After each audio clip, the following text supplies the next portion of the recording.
نحمده ونصلي ونسلم على رسوله الكريم اما بعد فاعوذ بالله من الشيطان الرجيم بسم الله الرحمن الرحيم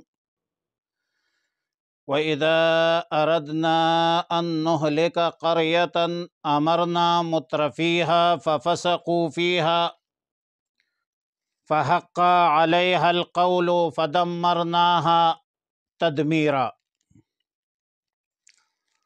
پارہ نمبر 15 سورہ بنی اسرائیل، رکوع نمبر 2، آیت نمبر 16، 17، 18، 19، 20، 21 اور 22۔ وَإِذَا أَرَدْنَا أَن نُهْلِكَ قَرْيَةً، اور جب ہم نے ارادہ کیا، جب ہم نے چاہا، ان نہلک کہ ہلاک کرے، قریتن کسی بستی کو، امرنا تو ہم نے حکم بھیجا، مترفیہا ان کے خوشحال لوگوں کو، ففسقوا فیہا پس انہوں نے نافرمانی کی اس میں، فحق علیہ القول پس ثابت ہوئی ان پر بات، یعنی نازل ہوئی ان پر عذاب، فدمرناہا تدمیرا پس ہم نے ہلاک کیا اس کو، تدمیراً پوری طرح ہلاک۔ وَكَمْ أَهْلَكْنَا اور کتنی ہی ہم نے ہلاک کی ہے، من القرون بستیوں میں سے،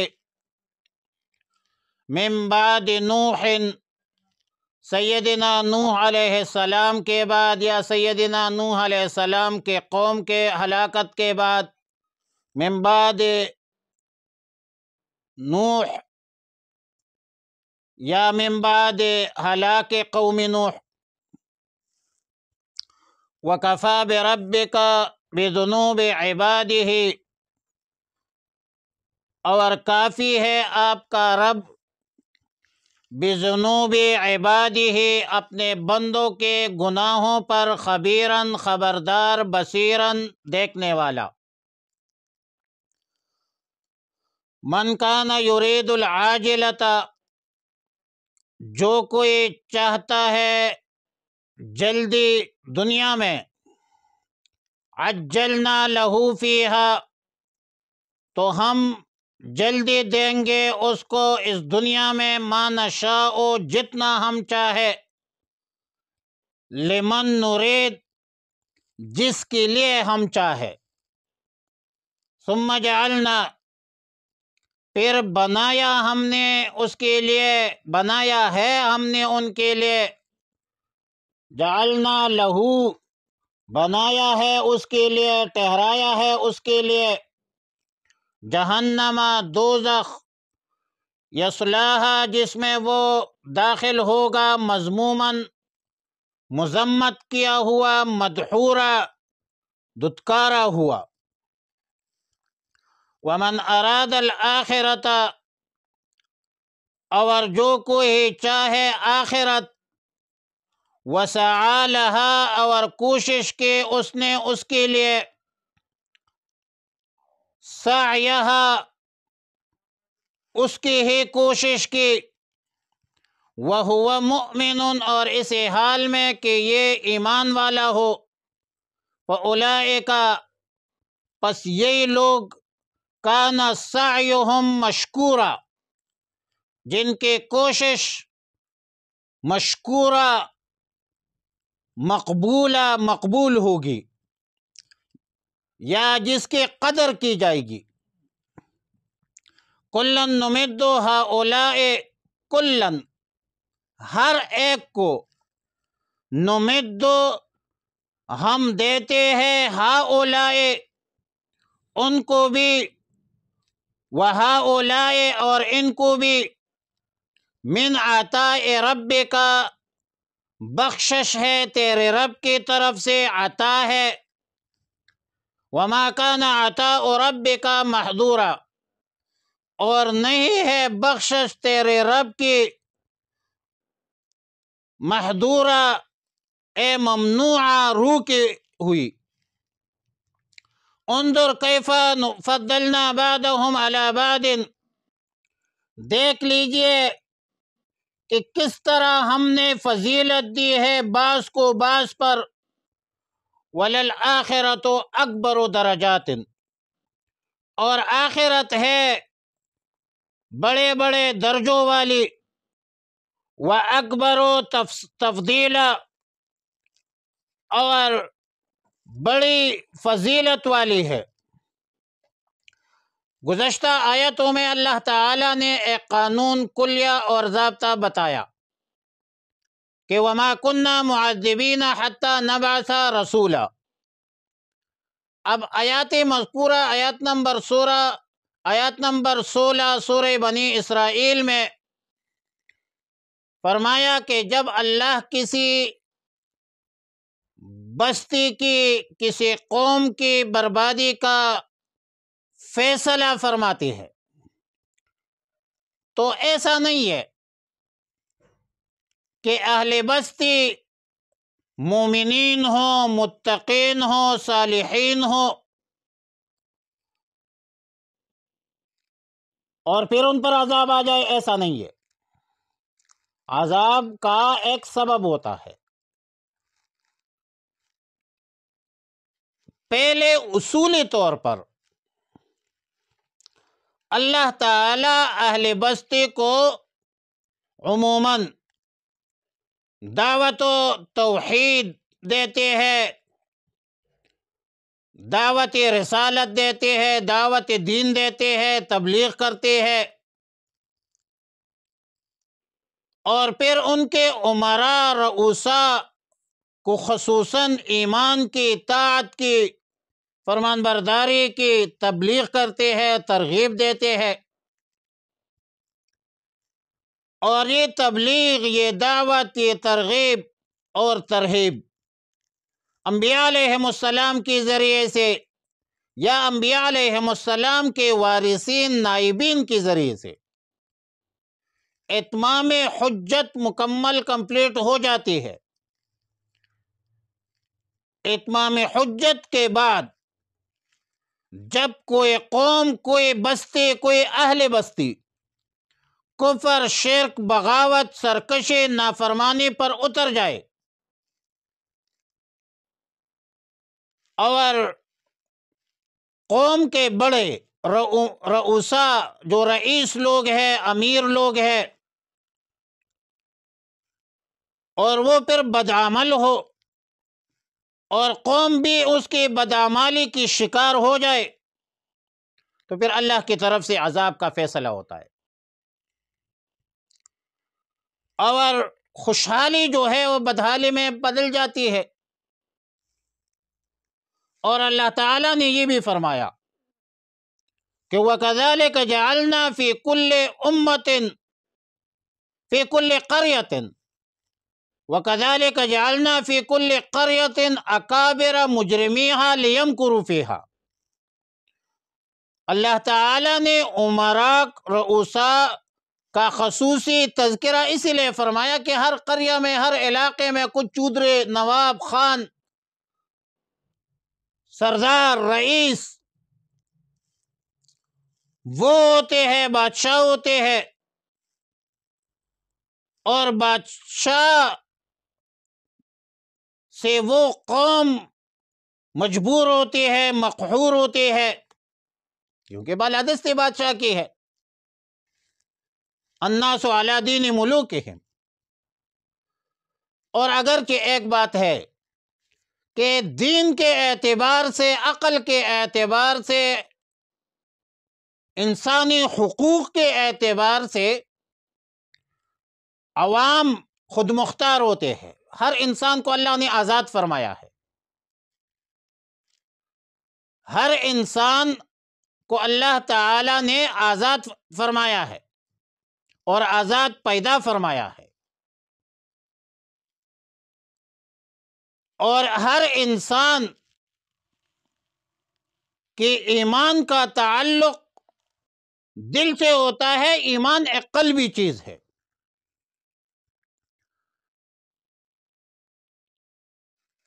عوام الناس جس کا مواخذہ ہوتا ہے وہ اس کفر کی وجہ سے کہ انہوں نے ایمان قبول نہیں کیا ہے، اور عدم قبولیت کے اساس اور بنیاد پر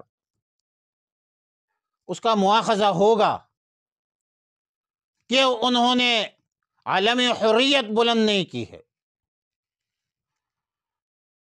اور پھر آیات نمبر 17 میں فرمایا کہ وَكَمْ أَهْلَكْنَا مِنَ الْقُرُونِ مِنْ بَعْدِ نوح علیہ السلام کے بعد یا قوم نوح کے ہلاکت کے بعد بہت سی امتیں گزری ہے جنہیں اللہ تعالیٰ نے ہلاک کر دیا ہے، تباہ کر دیا ہے، برباد کر دیا ہے۔ ان کے کفر، شرک، اعمال سیئہ کی وجہ سے برباد ہو گئے ہیں۔ وَكَفَى بِرَبِّكَ بِذُنُوبِ عِبَادِهِ خَبِيرًا بَصِيرًا۔ اللہ تعالیٰ دانا ہے، خبردار ہے، بینا ہے۔ اللہ تعالیٰ کو اپنے بندوں کے گناہوں کا علم ہے اور کسی کو بتانے کی ضرورت نہیں ہے۔ اللہ سب کچھ جانتا ہے۔ اللہ تعالیٰ کو فرمان بردار قوموں کا بھی پتہ ہے، نافرمان قوموں کو بھی جانتا ہے۔ اور پھر فرشتے بھی لکھتے ہیں، عمل نامے بھی تیار ہو رہی ہے۔ ایک انسان کے اپنے ہاتھ پاؤں بھی اس پر گواہی دیں گے۔ وہ تو عدل کا تقاضا ہے، وہ تو انصاف کا تقاضا ہے، وہ تو عدالتی مسئلہ ہے۔ لیکن اصولی طور پر اللہ تعالیٰ سب کچھ جانتا ہے، اللہ سے کوئی چیز پوشیدہ نہیں ہے، اور اسی کے مطابق اللہ تعالیٰ انسانوں کو سزا دے گا، جزا بھی دے گا، سزا بھی دے گا۔ وَمَن يَعْمَلْ مِثْقَالَ ذَرَّةٍ خَيْرًا يَرَهُ وَمَن يَعْمَلْ مِثْقَالَ ذَرَّةٍ شَرًّا يَرَهُ۔ آیت نمبر 18 میں فرمایا مَن كَانَ يُرِيدُ الْعَاجِلَةَ عَجَّلْنَا لَهُ فِيهَا مَا نَشَاءُ لِمَن نُرِيدُ۔ اللہ کے بندوں پر اللہ کی طرف سے عطا ہوتی ہے، نوازش ہوتی ہے، اور یہ نوازش اور عطا دنیا میں بھی ہوتی ہے اور آخرت میں بھی ہوتی ہے۔ تو اس حوالے سے تکوینی طور پر یہ قانون بتلایا اور فرمایا کہ جو دنیا کے طلبگار ہوں گے، اپنے اعمال کے ذریعے دنیا کو ہی چاہتا ہے، اس کو دنیا کا حصہ دیا جائے گا۔ لیکن ضروری نہیں ہے کہ ہر طالب دنیا کو، ہر دنیا کے طلبگار کو وہی مراد مل جائے۔ یہ بھی ضروری نہیں ہے کہ جو چاہے وہ مل جائے، بلکہ اللہ کی مرضی ہے، جتنا چاہے، جس کے لیے چاہے، جب چاہے دے دیں گے۔ اللہ پر کسی کی زور نہیں چلتی۔ اب جو بندہ صرف اور صرف دنیا کا طالب ہے، دنیا کا طلبگار ہے، مال و دولت کا، عیش و عشرت کا ذوق اور شوق رکھتا ہے، اور آخرت کا طلبگار نہیں ہے، نہ ان کا آخرت پر کوئی نظر ہے، فکر ہے، تو ظاہر ہے کہ ایمان سے تو محروم ہوگا، آخرت کی نعمتوں سے تو محروم ہوگا، اور اس کے نتیجے میں ثم جعلنا جہنم، پھر ہم اس کو جہنم بھیج دیں گے، یصلاھا مذموما، وہ اس حال میں داخل ہوں گے کہ بدحال ہوگا، اللہ کے رحمت سے ہٹایا ہوا ہوگا۔ اور مذمومہ، اس کا اصل معنی تو مذمت کیا ہوا ہے، مدحورہ کا معنی ہے بعودہ، دور کیا ہوا۔ اور سورہ شورى کی آیت ہے من کان یرید حرث الدنیا نؤتہ منہا وما لہ فی الآخرۃ من نصیب۔ آیت نمبر 19 میں فرمایا من اراد الآخرۃ وسعی لہا سعیہا وہو مؤمن، جو شخص آخرت کا ارادہ کرے اور اس کے لیے کوشش کرے تو اس کی یہ کوشش، سعی، جدوجہد قبول بھی ہوگی، منظور بھی ہوگی۔ اور اللہ تعالیٰ کے ہاں اس کی محنت کے، اس کی جدوجہد کے قدر بھی ہوگی۔ اللہ قدر بھی فرمائے گا، اللہ قدردار ذات ہے۔ شاکر کا ترجمہ ہے ایک قدردان، اور محنت جو ہے وہ ظاہر ہے کہ اجر و ثواب کی صورت میں دیا جائے گا، لیکن اس میں 3 شرائط ہیں۔ پہلا شرط یہ ہے کہ یہ بندہ آخرت کا طلبگار ہو، نیت خالص ہو، نیت ثواب کا ہو، نیت اللہ کی رضا ہو، نیت اللہ کی خوشنودی ہو۔ دوسرا شرط یہ بتلایا کہ آخرت کے لیے کوشش کرے، ایسی کوشش کرے جیسے آخرت کے لیے کیا جاتا ہے، یعنی اعمال شریعت مطہرہ کے موافق اختیار کرے، قرآن و سنت کے مطابق اعمال اختیار کرے۔ اور تیسری شرط یہ ہے وہ مؤمن، اس حال میں کہ یہ مومن ہو۔ اگر مومن نہیں ہے تو پھر اعمال صالحہ کا فائدہ بھی نہیں ہے، جیسا کہ سادھو ہے، راہب ہے، محنت تو کرتے ہیں، اولئک کان سعیہم مشکورا۔ ایسے اہل ایمان جس کی نیت بھی خالص ہو، کوشش بھی اللہ کی رضا کے لیے ہو،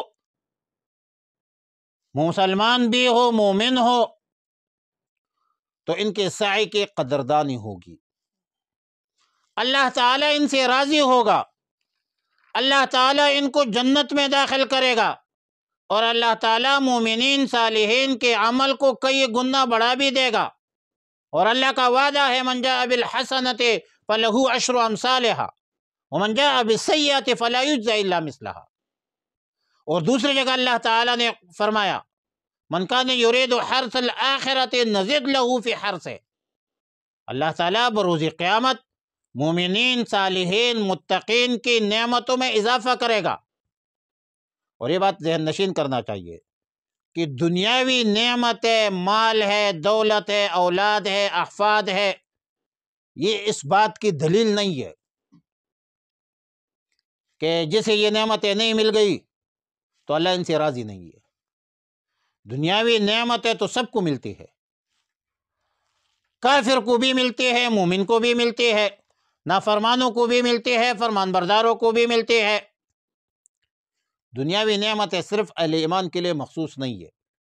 وہ شیخ سعدی نے کہا تھا اے کریمی کہ از خزانہ غیب گبر و ترسا وظیفہ خورداری، دوستارا کجا کنی محروم تاکہ با دشمنان نظرداری، کلن نمد ہؤلاء وہؤلاء من عطاء ربک۔ اور ہم نے آپ کے رب کی بخشش ہر ایک کو دی ہے، ہر ایک کو دیتے ہیں، ان کو بھی دے دیتے ہیں، ان کو بھی دیتے ہیں۔ آپ کے رب کی بخشش رکی ہوئی نہیں ہے، مقبولین کو بھی نعمتیں ملتی ہے، غیر مقبولین کو بھی نعمتیں ملتی ہے، اور دنیا میں اللہ کی نعمتیں کسی سے روکی ہوئی نہیں ہے۔ انظر کیف فضلنا بعضهم علی بعض، فرمایا کہ دیکھ لیجئے کہ ہم نے بعض کو بعض پر کیسی فضیلت دی ہے۔